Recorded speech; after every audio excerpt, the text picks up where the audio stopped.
Okay, guys, so today we're starting a brand new unit, and it's going to be a lot like our last unit, so you should catch on pretty quickly. But the first thing we need to do is talk about the coordinate plane. Okay, now the coordinate plane is your graphene. Okay, so you should have learned how to plot a point before, but I know some people are rusty on it, so we're going to go over it a little bit more today. Okay, so in order to find a point your on your coordinate plane, you have to look for if there is an actual graph on there, you have to look for where the line crosses at a little plus, where the grid lines cross, and I'll show you that on an example. Okay, and then how to label or plot a point. So if I can get this, there we go. So your coordinate plane usually looks like this. Okay, guys? So, and then there's little grid lines that'll make it up and look like little tiny boxes. Okay, so this horizontal line right here, the flat line, is always your x-axis. Okay, and this vertical line, the one that's up and down, is always your y-axis. Okay, so if I'm trying to find a point that I have here or plot a point, I always want to count across first. And I know that's the opposite of what we do for rate of change, but that's how we plot a point. X always comes first because X comes first in the alphabet, right? It goes X and then Y in the alphabet. So we want to count over 1, 2, 3, 4. Okay, so that's where the point is, 4, and then we want to count up 1, 2, 3. So and then 1, 2, 3. So that would mean X is first, so we counted over 4, and then Y comes second, so we counted up 3. Okay? X value always comes first. Okay? So in this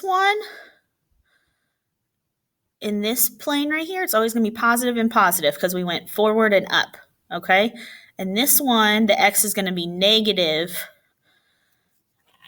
The X is going to be negative, and the Y will be positive because we went backwards on the number line for the X. So that's why it's negative. And then we still were going up, so that's positive. This one, both of them are going to be negative, okay? Because we still go backwards for the X, but then we go down for the Y. And that means we're going up backwards for the Y as well. And then this one, the X is positive and the Y is negative because we're going forward for the X, but down for the Y. Okay. Remember, our X value is always first because it comes first in the alphabet. Okay, you're going to have lots of practice on this so we can work through it and we're good on it before we actually have to use it for the unit. Okay, let me finish erasing this. Okay, let's do some examples now, guys. So label the following points, A, B, C, D, E. Okay, so we're going to start with A here. Right? So I need to count the X first. So I need to count side to side first. So it's 1. This is easy because it says -5 already right there. So that's fine.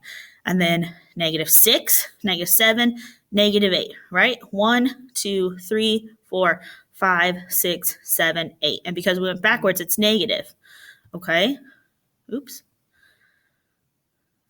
Look. There we go. Okay, so -8. Okay, and then we want the Y, so we go up. How many do I go up? 1. And because that's up, it's just going to be a positive 1. Okay, so let's try B.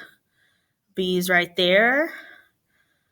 And if you want to pause at this point and try to label them first yourself and then come back and watch the video and see if you got it right, then that's awesome. It's good practice, guys, and it'll help you see where you're making your mistakes. Okay, so we'll go across first. 1, 2, 3, 4. So it's at 4. And then we count up. 1, 2, 3, 4, 5, 6. 6. Okay, and that was at 5, 1 above 5, so that's 6. And they're both positive because we went right and up. Okay, C. Let's see. Count over. 1, 2, 3, 4, 5, 6, 7, 8, 9, 10. So that's -10.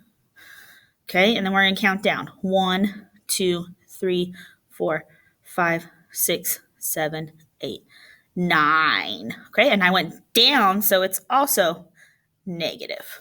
Okay, so to the left and down, that were both negative.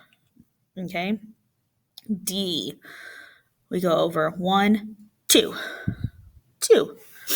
And then we count down 1, 2, 3, 4, 5.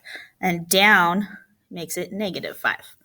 Okay, and last one, E. Okay, I don't have to move anywhere over side to side. I don't have to move anywhere up or up. So that means it's going to be 0, 0. Okay, this middle point right here is always going to be 0, 0. Where the X and Y axis cross, they make that little plus. Okay, it's always going to be 0, 0. That is called the origin. Okay, because that's where you originate. That's the original spot that you start in. Okay, origin. Okay, so that is all we have for today, guys. If you have any questions, please feel free to let me know, and I will get you as much help as you can. Thanks. Have a great day. Bye.